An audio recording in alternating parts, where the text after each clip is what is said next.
Dead hang is different than dead start. Dead start starts with the kettlebells all the way down on the ground, and you pick them up to shoulder height each time. With kettlebells, think you have swing cleans, alternating swing cleans, dead cleans, where it starts at the bottom, hang cleans. Think of it like Olympic lifting. Hang means that you are in minor hip flexion, but you are starting the movement without the kettlebells dropping below the line of your knees. A gorilla clean goes much, much, much faster.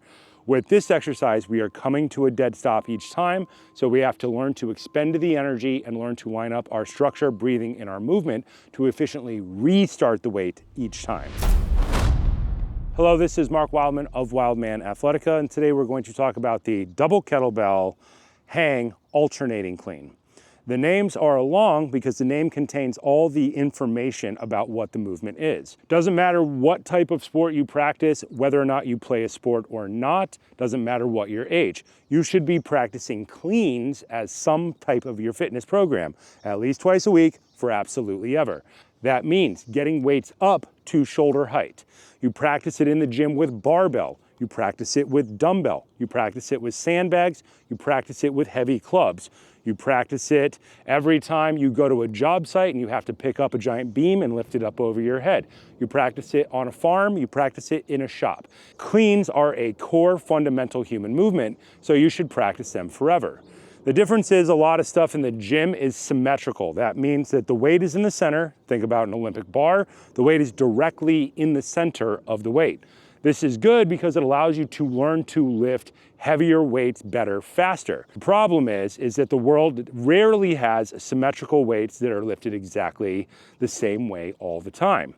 If you were ever a carpenter or a farmer or a welder for a living, you know that the center of mass is never in the center of the object you're trying to lift, and the lift is usually some type of rotation, and it's always probably generally bad for you. Easy way to train for that is with kettlebells. Doing a double dead hang alternating clean takes a symmetrical clean and turns it into an asymmetrical clean. With single kettlebell, we would tend to point our feet straight ahead and have them directly underneath our shoulders because that's the width of one kettlebell. We're trying to turn it back into standing because kettlebells are about endurance weightlifting, not just pure strength, endurance strength. When we have two kettlebells, we need to push our feet out a little bit wider. Some people, when they get this wide, depending on the length of their legs, will turn out slightly. I still try to advocate mostly for feet pointed straight ahead, especially if you have any type of collapsed arches or knee injuries. We would like to have our knees over our ankles at the bottom of the position. Sometimes when people turn out and they absorb force down, their knees track inside their ankles, and that tends to work out less good for people over time. Let's try to point our feet generally straight ahead. Two arms down, thumbs point together, fire the lats, drive the shoulders away from the ears.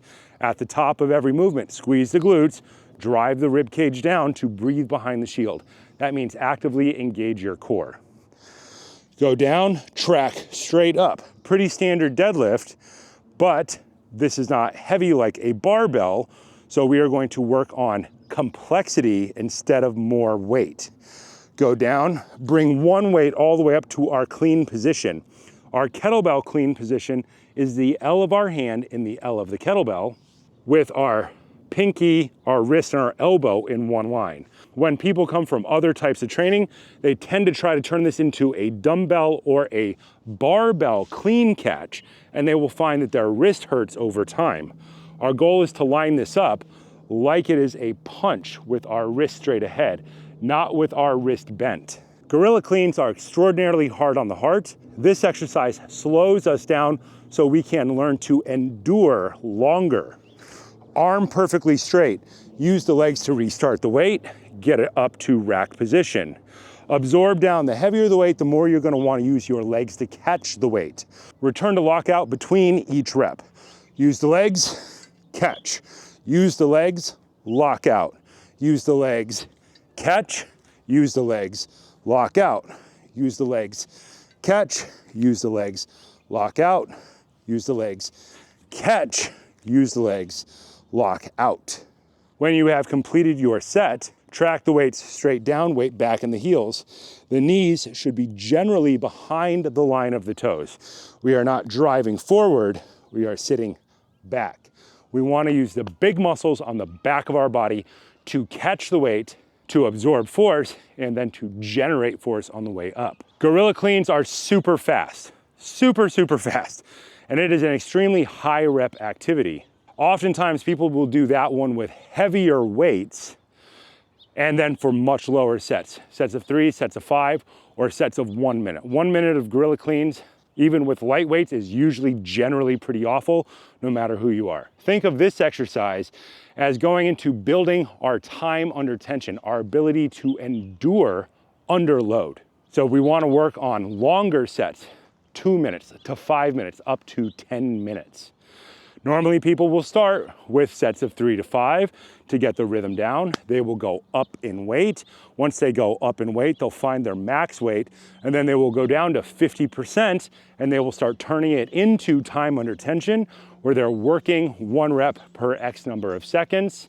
It could be 1 rep every 10 seconds, so that they're locking out at the top and locking out at the bottom, and then it gets faster over time. Something like this is really good to be trained on a metronome so that you can set 10 reps inside of 1 minute. That would be 1 rep every 6 seconds, and then you would add time to it. Kettlebells train time under tension better than everything else. But humans are really good at time under tension. We're really good at putting on 50 to 70 pound backpacks and climbing a mountain, which is a time under tension activity. If you work in a shop and you're lifting concrete bags all day, you're picking up an 80-pound bag and you're moving it until you're done. 200 bags, 500 bags, nobody knows.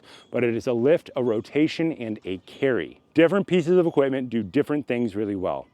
Barbells are the absolute best for pure strength and pure power. The problem is they're big, they're hard to take with you places, and they don't add a lot of complexity because of the nature of the exercise piece of equipment.